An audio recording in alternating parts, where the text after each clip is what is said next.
مولاي صل وسلم دائما أبدا على حبيبك خير الخلق كلهم نبوي سيرت سيد الكونين والثقلين محمد په دې خبرونه کې به تاسو ته د رسول الله صلی الله علیه وسلم د ژوند حالات په تفصیل سره وړاندې شي.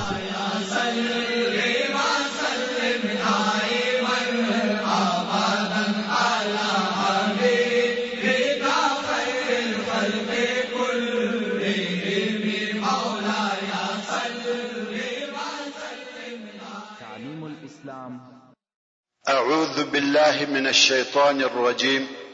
بسم الله الرحمن الرحيم. إن الحمد لله نحمده ونستعينه ونستغفره ونعوذ بالله من شرور أنفسنا وسيئات أعمالنا. من يهده الله فلا مضل له ومن يضلل فلا هادي له. وأشهد أن لا إله إلا الله وحده لا شريك له وأشهد أن محمدا عبده ورسوله صلى الله عليه وآله وصحبه وسلم تسليما كثيرا. أما بعد، محترم ورونو، موږ هغه حالات بیانول چې ابو جندل راغلی او وایي یا رسول الله زه مهاجر درته راغلی یم، مکه او د مکې کفار نه غواړم، ستا سره مدینې ته ځم.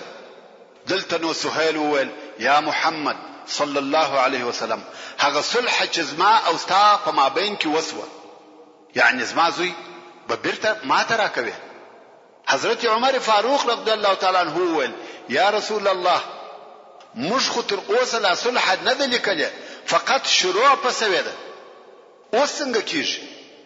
ابو جندل پلاس ورکول کیږي کیا پر صلح اتفاق سوی دی، خو تر اوسه نوشته سوی نه ده.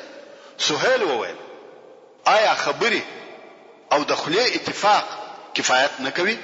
خامخا باید نوشته سي. رسول الله صلی الله علیه وسلم و فرمایل هو د خلی اتفاق کافی دی او بس دی. زوی دې در سره بوز.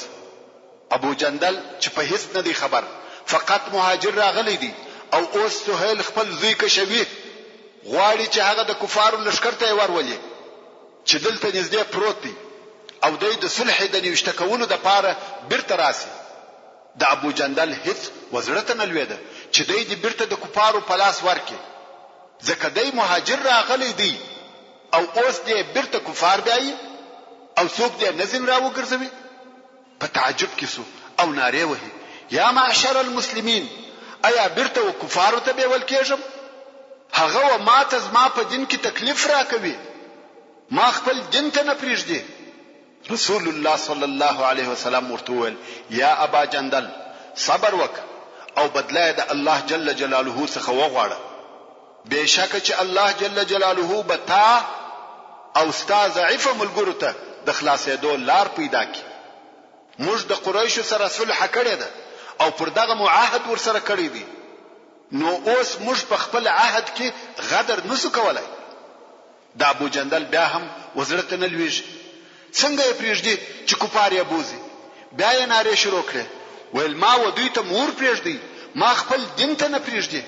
دلته نو مسلمانانو ژړل، وای دا څونه ذلت دی، څونه کښتوالي او بې وسیده. د مسلمانانو یو نفر په زور کشول کیږي، بیرته و کفارو ته ورکول کیږي او دوی ورته ګوري. د مسلمانانو نور هم درد او تکلیف زیات شو، د نن په زړه کې سوځل کیږي او دغه صلح چې وسوه ډیره بده او د ذلت صلح یې بلل. دا یې د ځانو د پاره ذلت باله او په دې صلح نه وخښ، نو یې ژړل. د مسلمانانو څخه حضرت عمر فاروق رضی الله تعالی عنہ ور ولاړ. سهیل خپل زوی ابو جندل کشوي او عمر رضی الله تعالی عنہ د ابو جندل وڅنګ یا بغل ته رهیدي. تر و ابو جندل ته ورنږدې کی او ورته وایي یا ابا جندل مشرکان نجس دي او د مشرک وینه داسې ده لکه د سپي، یعنی د مشرک وینه قیامت او اهمیت نه لري او بیا تر ورنږدې کی. ورسته بیا عمر رضی الله تعالی عنہ ویل زما مقصد دا و چې ابو جندل دغه تر واخلي او خپل پلار ووجني، مګر دا کار ونه کړ. ورونو دلته سوال پیدا کیږي چې حضرت عمر رضی الله تعالی عنہ ولی په خپل سهیل نه وشي چې ابو جندل رضی الله تعالی عنہ یې دغه د مرګ د پاره تشویقاوه؟ جواب: ځکه عمر رضی الله تعالی عنہ په خپل په صلح کې داخل وو او ابو جندل رضی الله تعالی عنہ د دې صلح څخه د باندې دی، ځکه هغه تر اوسه د مسلمانانو د قیادت او مشرۍ تابع نه دی. نو ځکه علماء کرام وایي کم فرد چې د مسلمانانو په جماعت کې داخل نوي هغه کارونه کولای شي چې هغه د مسلمانانو جماعت یې نشي کولای. هر څوک چې د یو جماعت عضو وګرځي هغه جماعت په نظام خامخا مکلف دی، مګر کم فرد چې په جماعت کې نوی داخل شوی هغه په هغه شیانو نه دی مکلف چې هغه جماعت په مکلف وي. مقصد دا چې دغه فرد لکه ابو جندل د مسلمانانو په قوانینو اتفاقیو او عهدو نوی مکلف. نو ځکه ابو جندل کولای شوی چې سهیل ووجني، مگر حضرت عمر فاروق رضی الله تعالی عنہ چې د مسلمانانو د جماعت جزو او د مسلمانانو په قوانینو او اتفاقیو مکلف وو، نسوای کولای چې سهیل ووجني. په هر صورت دا یو فقهي مسله و. نو ابو جندل یې بوتي او عمر رضی الله تعالی عنہ وايي ابو جندل دا نکړه خوښه چې پلار ووجني، کنه د کولای سوای چې تر واخلي او سهیل ووجني او مسؤل هم نو ځکه د مسلمانانو په جماعت کې نو داخل.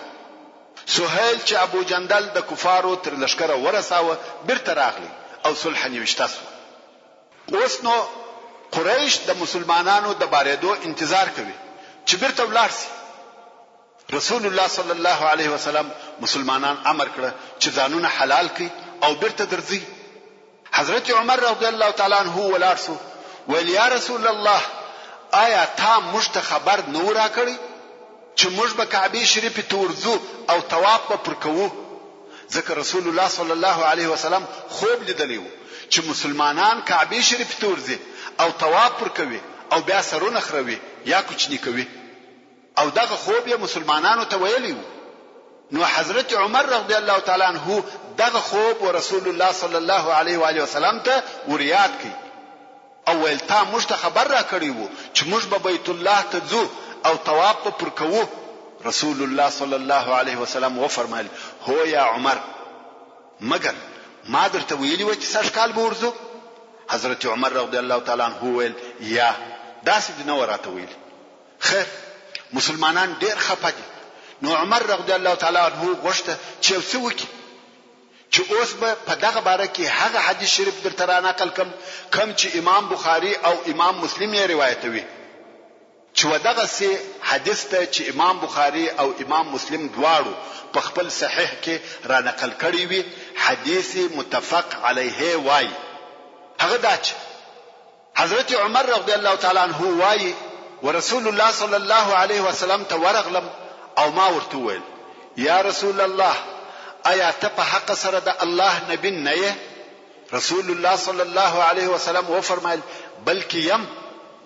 عمر رضی الله تعالی عنہ ویل آیا ته پر حق نه یې او زموږ دشمنان پر باطل نه دي؟ رسول الله صلی الله علیه وسلم و فرمایل بلکې موږ پر حق یو او دوی پر باطل دي. عمر رضی الله تعالی عنہ ویل آیا زموږ وجل سوي کسان په جنت کې او د دوی دا په اور کې نه دي؟ رسول الله صلی الله علیه وسلم ویل بلکې دي. عمر رضی الله تعالی عنہ ویل نو ولی موږ په خپل دین کې و دوی تکشته کیږو؟ رسول الله صلی الله علیه وسلم و فرمایل زه رسول الله یم، د خپل رب نافرمانی نکوم او هغه زما ناصر او مددگار دی. عمر رضی الله تعالی عنہ ویل آیا تا مشته نو ویلی چې موږ به بیت الله ته ورځو او طواف پر کوو؟ رسول الله صلی الله علیه وسلم و فرمایل هو، مگر ما درته ویلی و چې ته به سږ کال ورځې؟ عمر رضی الله تعالی عنہ ویل یا. رسول الله صلی الله بشک چې ته ورځې او طواف پر کوي، یعنی زما وینا حق ده، خو وخت نه دی راغلی. حضرت عمر رضی الله تعالی عنہ لکه داسې جواب چې غواړي چې ډیر مطمئن سي. نو ابو بکر صدیق رضی الله تعالی عنہ ته ورغلی او هغه پوښتنې ځینې وکړې چې د رسول الله صلی الله علیه وسلم څخه یې کړې وې. ابو بکر صدیق رضی الله تعالی عنہ چې واقعا صدیق وو، داسې جواب یې ورکړي چې حضرت عمر رضی الله تعالی عنہ یې په چپ کې ویل یا ابن الخطاب، دا رسول الله دی، د خپل رب نافرمانی نه کوي او الله یې هیڅ کله نه ضایع کوي. څه وخت نو تیر شوی چې سورة الفتح نازل شو. رسول الله صلی الله علیه وسلم عمر رضی الله تعالی عنہ وغوښتي او د سورة الفتح آیاتونه ورته تلاوت کړ. عمر رضی الله تعالی عنہ ویل یا رسول الله، آیا دغه فتح ده؟ دا صلح یادول. آیا دغه صلح د حدیبیه فتح ده؟ رسول الله صلی الله علیه وسلم وفرمایل هو. نو د عمر رضی الله تعالی عنہ زړه خوشاله شو. رواه البخاری و مسلم. اوس چې خبره خلاصه او فیصله شوه، رسول الله صلی الله علیه وسلم اصحاب کرام امر کړ چې هدي حلال کړي، سرونه وخروي او احرام خلاص کړي. مگر د صحابه کرامو څخه یو هم نسو ولاړ. رسول الله صلی الله علیه وسلم په تعجب کې شو. د اول وار د پاره مسلمانان د علیه الصلاۃ والسلام نافرمانی کوي. رسول الله صلی الله علیه وسلم امر کړ چې ځانونه حلال کړي، یعنی د احرام د حالت څخه ووځي. مگر صحابه کرام یو هم نسو ولاړ. رسول الله صلی الله علیه وسلم بیا د احرام په خلاصېدو سره امر کړ، بیا هم یو نسو ولاړ. رسول الله صلی الله علیه وسلم دریم وار د سرو په خرولو د احرام په خلاصولو امر کړ، بیا هم یو نسو ولاړ. رسول الله صلی الله علیه وسلم دوی پریښول او خیمه ته ننوتی. او دا بیر ور سره ده چې د علیه الصلاۃ والسلام پر اصحابو د الله جل جلاله قهر او عذاب نسی نازل. څنګه چې د رسول الله صلی الله علیه وسلم سره په دغه سفر کې ام سلمہ رضی الله عنها ملګری و، وهغه ته وویل خلق زما د امر اطاعت و نکي او بیریږم چې د الله جل جلاله قهر او عذاب پر نازل نسی. ورونو ځینې وختونه د شذ سره داسې فکر او حل پیدا سي چې د نور سره هغه فکر او حل نه وي موجود. ام سلمہ رضی الله تعالی عنها ورته ویل یا رسول الله، تور ووزه او هیڅ ته هیڅ موای، خپل هدي حلالک او سرخرون کوي راوغواړه چې ستا سر در وخروي. کوم وخت چې ستا اصحاب تا وویدي چې ځان دې د احرام څخه خلاص کړي، دوی ته هم بل متابعت بل شي نه پاتې کیږي. رسول الله صلی الله علیه وسلم هم د خیمه څخه راووتی و هیڅ ته هیڅ ونه ویل، خپل هدي حلال کړ او سرخرون کوي راوغشتي. د علیه الصلاۃ والسلام سر یې ور وخراو. صحابه کرامو چې ولیده چې رسول الله صلی الله علیه وسلم خپل سر وخروي، نو پوسوه چې خبره خلاصه شوه، عمره نسته. دوی هم ولاړ شوه، خپل هدي حلال کړ او د سرو په خرولو یې شروع وکړ. ځینې د ځینو نورو سرونه ورخروي، مگر څنګه چې ډېر خوابدي او په قهر کې و، د خرولو په وخت کې یو د بل سرونه ور زخمی کول. د سرو د خرولو څخه چې خلاص و، رسول الله صلی الله علیه وسلم ولیده چې ځینو نفرو ورېشتان کوچني کړي دي، یعنی خرولې نه دي بلکې غچ کړي دي. نو رسول الله صلی الله علیه وسلم و فرمایل الله دې پر هغو کسانو ورحمېږي چې سرونه یې خرولې دي. صحابه کرام وویل او هغه چې غچ کوي یا رسول الله. رسول الله صلی الله علیه وسلم بیا و فرمایل الله دې پر هغو کسانو ورحمېږي چې سرونه خروي. صحابه کرام بیا وویل او هغه کسان چې غچ کوي یا رسول الله.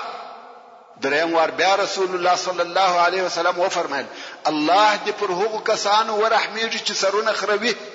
اصحاب کرام بیا وویل او هغه کسان چې غچ کوي یا رسول الله. رسول الله صلی الله علیه و آله وسلم و فرمایل هو او پر هغو کسانو چې غچ کوي. نو یې په غچ کولو هم اجازه وکړه. ورونو د دغه صلح په باره کې د الله جل جلاله د طرفه سورة الفتح نازل شو. الله عز وجل فرمایي انا فتحنا لك فتحا مبینا. یعنی بشک چې موږ فتح او بری درکړې دي تا ته ښکارا او روښانه بری